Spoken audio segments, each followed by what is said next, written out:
प्रिय छात्र छात्राओं नमस्कार। आज की कक्षा में हम भगवान बुद्ध के प्रति कविता पर चर्चा करेंगे। यह कविता सूर्यकांत त्रिपाठी निराला ने लिखी है, जो छायावादी कविता के आधार स्तंभ थे। साथ ही प्रगतिवादी कविता में भी वे अपना योगदान देते रहे।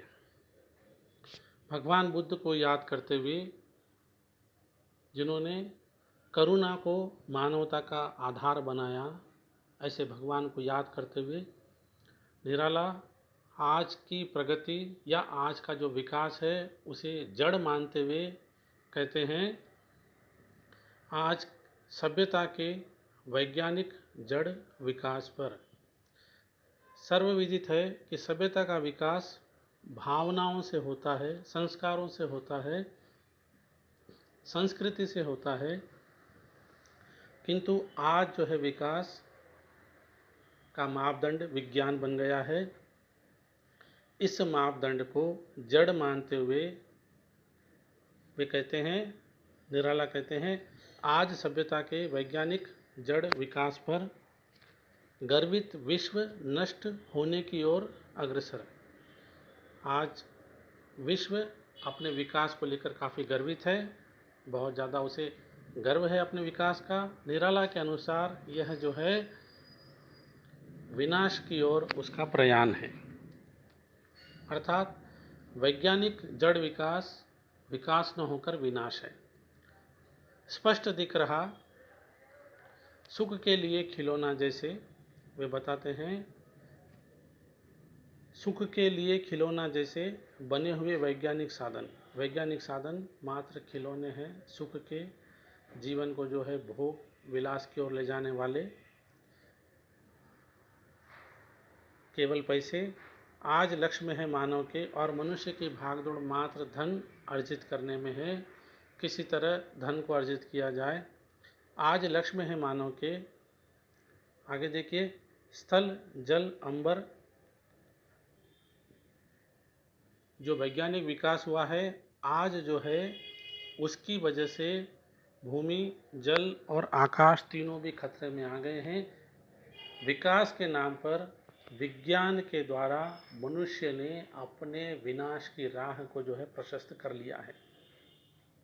विभिन्न प्रकार के परमाणु हथियार वह विनाश की ओर ही ले जा रहे हैं। रेल, तार, बिजली, जहाज, नल, नवयानों से भर, अर्थात आवागमन के साधन, संचार के साधन, इनका विकास बहुत तेज़ी से हुआ है और इसकी वजह से विश्व पूरे गांव में सिमट गया है। ग्लोबलाइजेशन या ग्लोबल विलेज की जो अवधारणा है वह पुष्ट हुई है, किंतु इसके साथ साथ जो है विनाश की लीला भी चल रही है। दर्प कर रहा है मानव, वर्ग से वर्गगण भिड़े, राष्ट्र से राष्ट्र आपस में राष्ट्र युद्ध कर रहे हैं। भले युद्धों का स्वरूप अब बदल गया है, जाकर अब सैनिक जो है सीधे एक दूसरे से नहीं लड़ते हैं, अब जो है लड़ाई के तरीके बदल गए हैं। भिड़े राष्ट्र से राष्ट्र, स्वार्थ से स्वार्थ विचक्षण, मनुष्य बहुत ज़्यादा चतुर सूक्ष्म बुद्धि वाला हो गया है। हर जगह वह स्वार्थ ही देखता है। एक राष्ट्र दूसरे राष्ट्र से अपनी स्वार्थ की सिद्धि के लिए जो है विनाश का तांडव कर रहा है, विनाश की लीला रच रहा है। हंसते हैं जड़वाद ग्रस्त प्रेत ज्यों परस्पर, विकृत नयन मुख कहते हैं, कहते हुए अतीत भयंकर। जैसे जड़ता ग्रस्त मानवता का अर्थ है चेतना। यदि चेतना नहीं है, मनुष्य अगर सचेतन नहीं है तो वह जड़ है। उसमें और पिशाच में या फिर अमानव में दानव में कोई फर्क नहीं है। हंसते हैं जड़वाद ग्रस्त प्रेत ज्यों परस्पर, विकृत नयन मुख कहते हुए अतीत भयंकर। था मानव के लिए पतित था वहाँ विश्व मन, अपटु अशिक्षित वन्य हमारे रहे बंधुगण। अब जो है कविता को जो है भगवान बुद्ध के युग में लेकर जाते हैं। भगवान बुद्ध के जन्म से पहले या उनके समय में जो परिस्थितियाँ हो गई थी, या जो दुस्थितियाँ बन गई थी, जो मानवता को ग्रस रही थी, मानवता को ड्रस रही थी, उसके लिए कहते हैं हंसते हैं जड़वाद प्रेत जो परस्पर विकृत नयन मुख कहते हुए अतीत भयंकर था मानव के लिए पतित था वहाँ विश्वमन अपटु अशिक्षित वन्य हमारे रहे बंधुगण नहीं वहाँ तक कहीं आज का मुक्त प्राण यह वहाँ बिना कुछ कहे सत्यवाणी के मंदिर।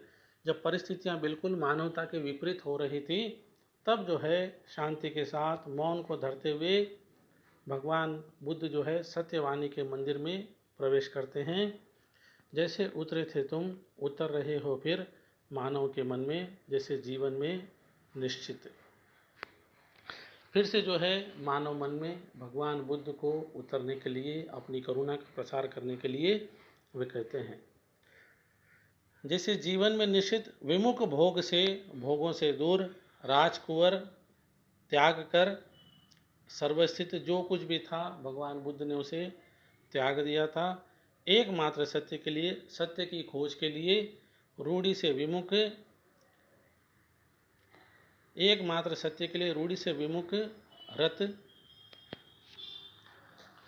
सत्य भारत में पहले से भी उपलब्ध था, लेकिन जो है उस पर जो है आवरण आ गए थे, रूढ़ियों के आवरण। भगवान बुद्ध ने जो है पुनः सत्य की खोज की। कठिन तपस्या में पहुँचे लक्ष्य को तथागत फटी ज्योति विश्व में मानव हुए सम्मिलित। भगवान बुद्ध ने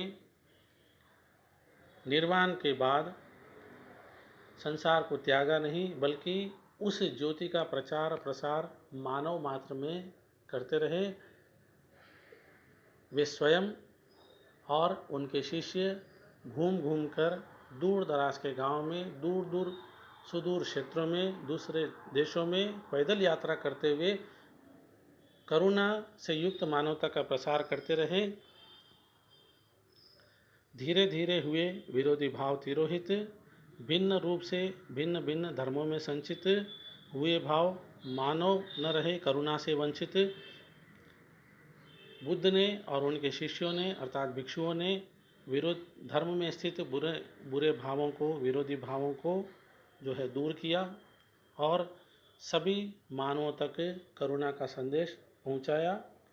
फूटे शत शत उत्स सहज मानवता जल के अर्थात मानवीय जल के शत शत उत्स स्रोते फूट पड़े।